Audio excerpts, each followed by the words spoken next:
The light between us. Nora lived on the fifth floor of an old brick building in Brooklyn, the kind with creaky stairs, fading wallpaper, and the sound of someone's life spilling softly through thin walls.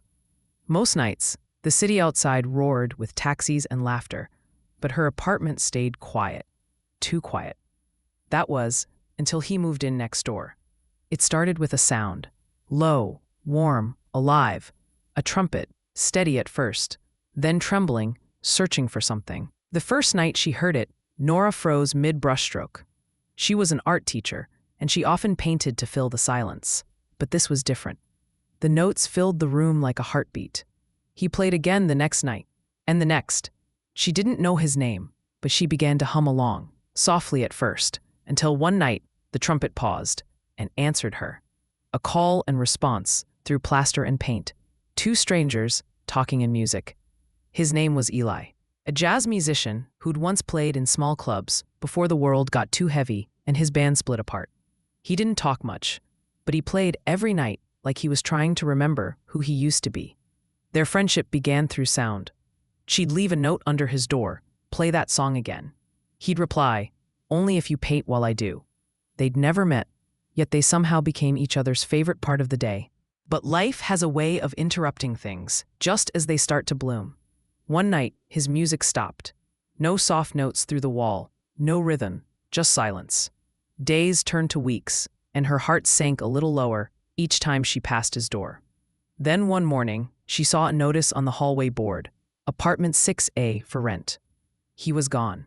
She told herself it didn't matter, that it was silly to miss someone she'd never really met.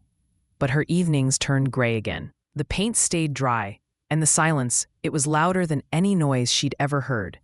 Years passed. She rebuilt her life, little by little. She taught children to paint, found laughter in small moments, and learned to be okay again.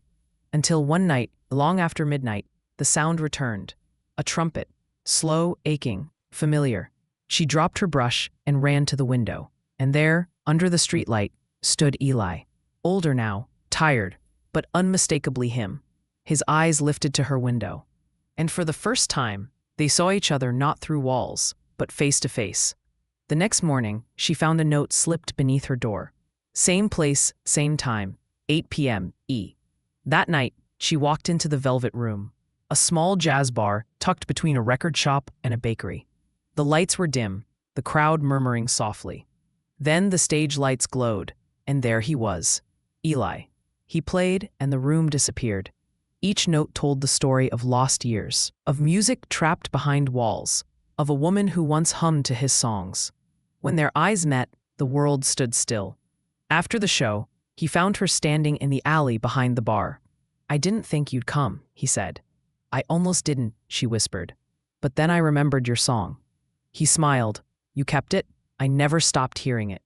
They laughed, awkward, tender, familiar. He told her how he'd gone on tour, how success had felt hollow without that voice humming softly next door. She told him how painting stopped being lonely, the day she learned to listen for music in silence. They didn't rush anything. They walked home together, slowly. She lived in the same apartment. He just rented 6A again. A week later, he knocked on her door holding an old vinyl record. "Remember this?" he asked. It was Blue and Green by Miles Davis, the same song that first connected them. They listened together that night, the city's hum filling the pauses, and slowly their lives began to blend again, music and paint, color and sound, note and brushstroke. He played late into the night. She painted beside him, and their apartments became one long, living canvas of light and melody.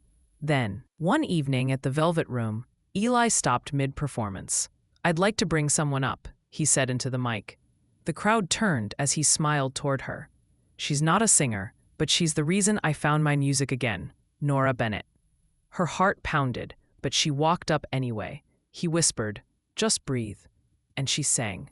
Her voice trembled, cracked, but it was raw, real, and beautiful. When she sang, he played with her, and together they built something fragile and unforgettable. When the song ended, the crowd erupted in applause, but neither of them moved. They just stood there, smiling through tears. Outside, afterward, rain began to fall. soft, slow, the kind that feels like memory. They walked back together under one umbrella, the city around them glowing.